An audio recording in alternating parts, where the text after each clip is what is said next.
Non mais faut que j'en parle, faut que j'en parle. C'est trop gros, c'est trop gros, c'est un scandale, ça touche tout le monde là. En même temps, je sais comme être un lanceur d'alerte, quoi. Faut en parler, faut en parler. Alors, c'est parti, on va faire péter tout ça.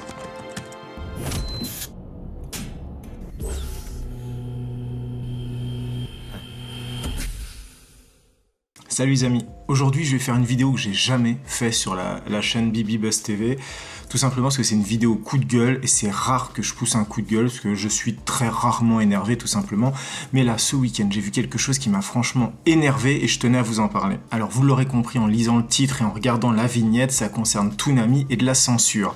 Et pour bien comprendre l'ampleur du problème, je vais y aller en différentes parties pour tout vous expliquer dans l'ordre. Alors déjà pour ceux qui ne connaissent pas, Toonami c'est une chaîne qui a été créée en février 2016, donc qui est disponible sur pas mal de box, notamment Numéricable, donc sur le canal 211, SFR sur le canal 214, Freebox sur le canal 154, Orange sur le canal 77.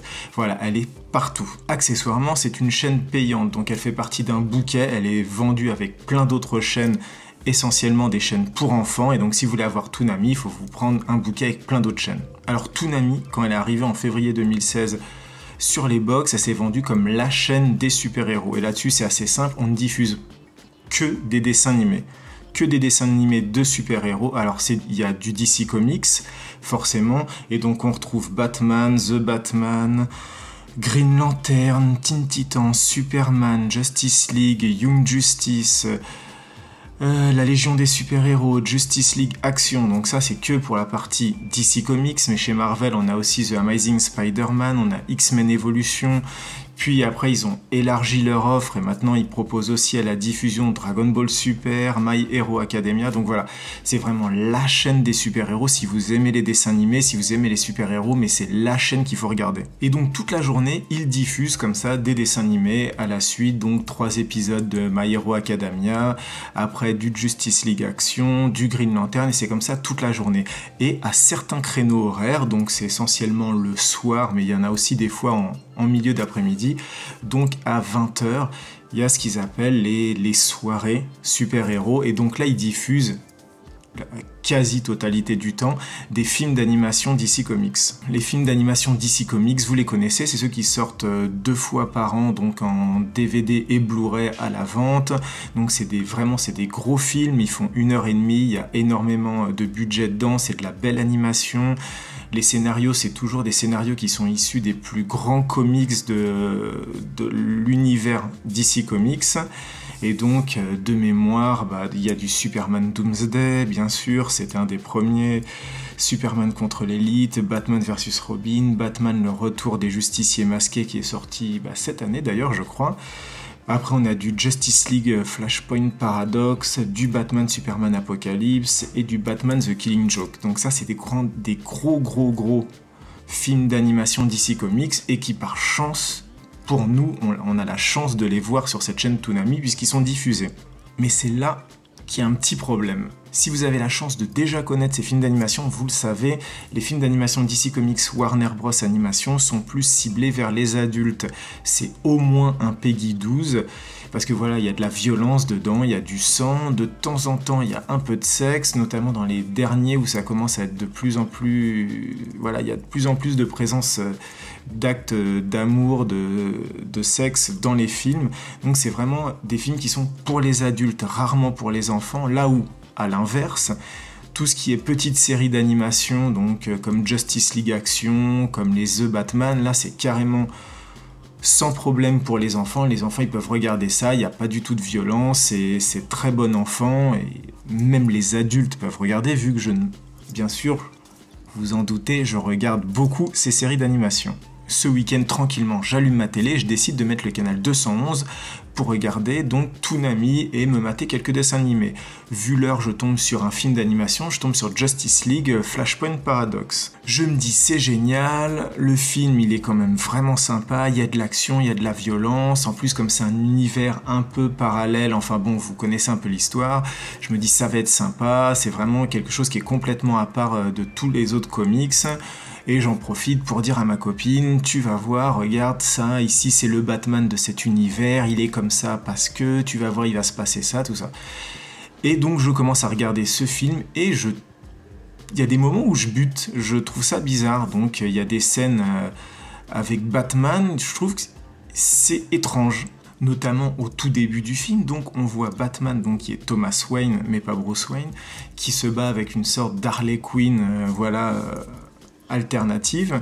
Et donc on les voit se battre, comme vous pouvez le voir dans la vidéo, donc ça dure longtemps, on voit Batman qui sort ses armes, parce que dans cet univers, il sort ses armes, donc il commence à lui tirer dessus, il tire dessus, ça prend 3 plombes, ils se battent, ils se mettent des droites, ils finissent par s'étrangler, enfin bon, il y a une grosse scène de baston, et au final, Batman, donc Thomas Wayne, prend la fille et la balance par-dessus la rambarde et la jette dans le vide pour qu'elle aille tout simplement se scratcher au sol. Ça, c'est la version Flashpoint Paradox telle qu'elle est dans la version animée.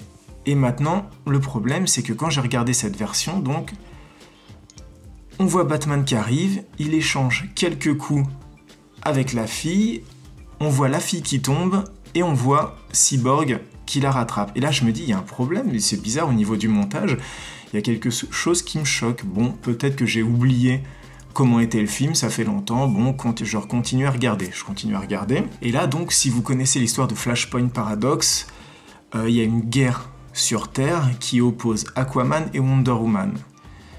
Et le plus important, c'est de comprendre pourquoi il y a eu cette guerre, c'est-à-dire qu'à la base, il y a Aquaman qui a flirté avec Wonder Woman, ils ont couché ensemble, il y a Mera, la femme d'Aquaman, qui s'en est rendu compte, qui s'est fighté avec Wonder Woman a tué Mera, et puis après Aquaman donc, avait les boules, il a voulu venger Mera, et donc au final, ça a été la guerre entre les deux qui se sont fightés et donc qui détruisent comme ça toute la Terre. Ça, c'est le truc le plus important, parce que sinon on ne peut pas comprendre l'histoire de Flashpoint Paradox, c'est pourquoi il y a eu cette guerre, faut comprendre pourquoi.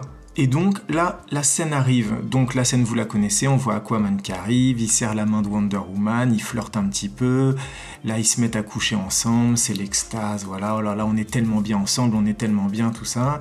Après, il y a Mera qui les voit, donc après Mera, elle va voir Wonder Woman et commence à se fighter avec Wonder Woman, donc elle utilise ses pouvoirs qui contrôlent l'eau, Wonder Woman utilise son épée, elle se fight, et bim, Wonder Woman, elle coupe la tête de Mera. Aquaman la prend, donc Aquaman a les boules, et donc c'est comme ça que la guerre commence. Quand on a vu cette scène, on comprend pourquoi il y a la guerre. Seulement, ça s'est pas passé comme ça. Quand j'ai regardé ce week-end Flashpoint Paradox, on voit Aquaman qui arrive, qui serre la main de Wonder Woman, on voit Wonder Woman dans sa chambre, on voit Mera qui arrive, qui attaque Wonder Woman, l'image se coupe, et on voit Aquaman devant un corps avec un drap et on sait même pas que c'est sa femme finalement. Là, il y a vraiment un problème et je me dis, ça sent la censure sur Flashpoint Paradox parce qu'il est trop violent. Un peu plus loin dans l'histoire, pas tant que ça d'ailleurs, donc Flash essaye de retrouver ses pouvoirs. Pour retrouver ses pouvoirs, il essaye de recréer les conditions qui ont fait qu'il a acquis la force véloce, et donc il se met sur une chaise, un peu une chaise électrique, il met des produits chimiques autour de lui et il se laisse prendre la foudre pour que les produits chimiques explosent, ils se prennent plein de produits chimiques mélangés avec la foudre et que donc il récupère ses pouvoirs. C'est comme ça dans l'animé, sauf que dans l'animé, qu'est-ce qui se passe? Il y a un accident et il commence à prendre feu et il en a plein sur lui, donc sa peau, on voit sa peau qui brûle et il y a Batman qui le sort de la chaise pour après le mettre à l'infirmerie. Ça, c'est la vraie version. C'est comme ça qu'on comprend. Et là, qu'est-ce qui s'est passé? Cette scène, elle n'a pas eu lieu, tout simplement. Elle a été coupée. Mon coup de gueule, il est là, tout simplement, vous l'aurez compris, c'est que je me suis rendu compte que Toonami censurait un max les films d'animation DC Comics. L'animé Flashpoint Paradox, c'est un animé qui fait 1h20. À peu près 1h20.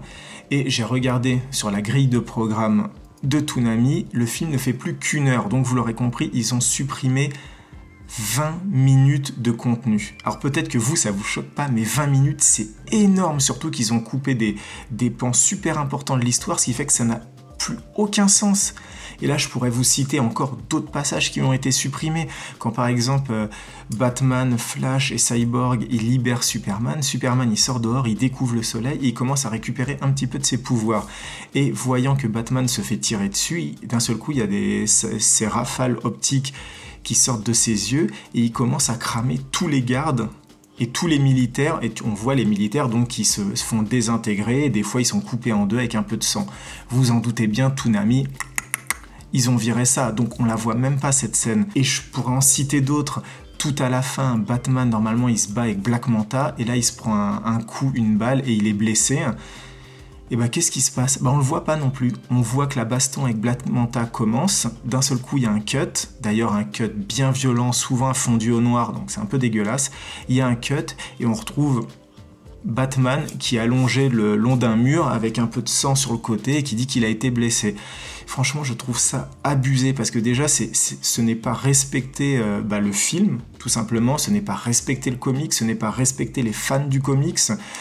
C'est franchement dénaturer toute l'œuvre parce qu'on ne comprend plus rien. C'est même pas genre on supprime quelques petites scènes pour que ça soit un peu édulcoré, que ça soit beaucoup plus visible par les enfants. Le problème, c'est que les enfants vont rien comprendre vu qu'on supprime des pans super importants de l'histoire. Par exemple, tout simplement aussi, si Thomas Wayne c'est Batman, on apprend aussi dans Flashpoint Paradox, et je suis désolé si vous n'avez pas vu le film, vous êtes forcément spoilé, mais que dans cette fameuse ruelle où, dans notre réalité, c'est Thomas Wayne et Martha qui se sont fait tuer et donc Bruce qui est devenu Batman. Cette fois-ci dans cette ruelle, c'est Bruce qui s'est fait tuer et donc Thomas Wayne est devenu Batman et Martha Wayne est devenue le Joker. Ça c'est quand même une information super importante et on ne le voit pas dans la version Toonami, dans la vraie version. Donc on voit la mère qui commence à péter un câble et qui devient le Joker. On comprend aussi d'ailleurs pourquoi Thomas Wayne il est comme ça aussi, pourquoi il chasse autant le Joker, parce que c'est sa femme tout simplement. Et bah dans l'animé, il le montre pas du tout. C'est quelque chose qui est complètement passé à la trappe et je trouve que ça n'a aucun sens. Je veux dire, c'est honteux. Franchement, c'est complètement honteux, c'est ridicule. Et je suis sûr que c'est comme ça pour tous les autres films qui diffusent aussi sur la chaîne Toonami. J'ai pas pu les regarder, mais par exemple Batman The Killing Joke, qui est un des animés Batman les plus violents, parce qu'on y voit franchement le Joker qui presque viole Barbara Gordon, qui maltraite mais bien violemment le commissaire Gordon. Je suis sûr que ça c'est complètement zappé et qu'ils l'ont supprimé et qu'au final le film n'a plus aucun sens. Pourquoi censurer? Franchement, pourquoi censurer? Il n'y aurait pas de meilleure solution que la censure, c'est-à-dire avec tous les films tous les dessins animés qu'ils ont, donc les courts-métrages, là, ce qu'on appelle les dessins animés de 20 minutes, les cartoons. Ils en ont énormément. Ils pourraient tenir facilement toute la journée, surtout qu'il y a souvent des rediffusions d'une journée sur l'autre, donc il y a de quoi remplir bien la grille de programme. S'ils veulent passer des films d'animation que j'ai envie d'appeler pour adultes parce qu'il y a de la violence ou du sexe, à ce moment-là, il les passe beaucoup plus tard. Pourquoi ne pas les passer à 22h? Ou alors si on les passe à 20h en se disant, bon bah voilà, à 20h, un gamin de 6 ans, il n'a pas à être devant sa télé. Bah si on les met à 20h, on met une pastille interdite aux moins de 12 ans pour que peut-être les parents soient prévenus et qu'ils retirent l'enfant de la télé ou qu'ils zappent. Mais en tout cas, pourquoi censurer? Ça n'a aucun intérêt. Si c'est juste pour montrer des images qui n'ont aucun sens, mais franchement, autant ne rien montrer, mettre une mire, mettre un écran noir. Parce que si c'est pour montrer un film qui fait normalement 1h20 et le montrer en version 1h, ça n'a aucun sens. Là où je pense qu'il y a un vrai problème aussi, c'est que pour Toonami, tout simplement, ils ont une vision biaisée de l'univers du dessin animé des super-héros. Pour eux, les dessins animés sur les super-héros DC, sur les super-héros Marvel, les Dragon Ball Super, les My Hero Academia, pour eux, en fait, ils ont l'impression que la cible, c'est les enfants. Que c'est les 6-12 ans, alors que je suis désolé, ça c'est un truc qui est typique aussi en France, c'est d'imaginer que bah voilà, tout ce qui est comics, tout ce qui est jeux vidéo, tout ce qui est dessin animé, tout ce qui est cosplay, tout ça c'est des trucs qui sont réservés à l'univers des enfants, alors qu'aux États-Unis, voilà, personne s'en cache. Aux États-Unis, bah, y a des adultes qui regardent les films d'animation DC Comics, et c'est pour ça que les films d'animation de la Warner, et ben ils en font tellement, c'est parce qu'ils ont un public qui est d'ailleurs des fois plus adulte qu'enfant.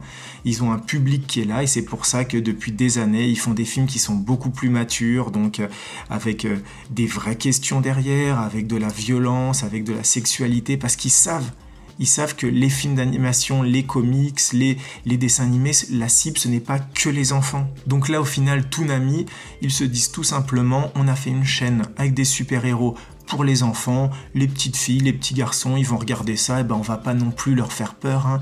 On va leur mettre parce que ça fait bien sur le papier de mettre qu'on met les derniers films d'animation, on va leur mettre Flashpoint Paradox, ils vont être contents, puis en même temps, c'est des petits cons, ils vont rien comprendre, donc qu'est-ce qu'on va faire? On va supprimer toutes les parties violentes, eux ils s'en foutent, ils vont juste voir Flash passer un moment, ils vont voir un Batman, l'histoire, de toute façon, ils sont jeunes, ils vont rien comprendre, on s'en fout. Donc voilà, c'était mon coup de gueule, parce que franchement, ça m'a énervé, je les ai tous vus, les films d'animation DC Comics, et franchement, ça m'a fait un vrai choc quand je me suis rendu compte qu'il y avait eu autant de censure. Je vous l'ai dit, 20 minutes de supprimer sur un film d'animation, mais c'est énorme, quoi. Et j'ai trouvé ça honteux de la part de Toonami, mais franchement, honteux et même débile, tout simplement débile. Censurer comme ça un film, non, tu censures pas un film, tu le mets plus tard dans la nuit, mais tu censures pas. Il y a eu d'autres films d'animation d'ici qui étaient peut-être un peu plus légers, que tu pouvais mettre à la place, mais tu censures pas une œuvre comme ça.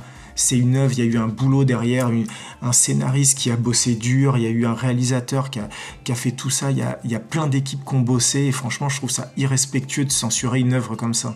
Si vous aussi vous connaissez Toonami, si vous aussi vous avez eu affaire à cette censure, si vous aussi ça vous choque, n'hésitez pas à venir dans les commentaires pour qu'on en parle, me dire voilà les moments que vous avez vus, les films d'animation qui ont été censurés, ce qui vous a choqué, ce que vous en pensez.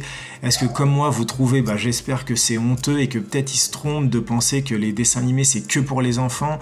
Voilà. N'hésitez pas à mettre des messages dans les commentaires pour qu'on en discute. En tout cas, voilà, maintenant, je me suis calmé. J'espère que cette vidéo coup de gueule vous a plu. Si le format vous plaît, n'hésitez pas à me le dire aussi dans les commentaires. Et nous, on se retrouve très bientôt pour une nouvelle vidéo. Ciao!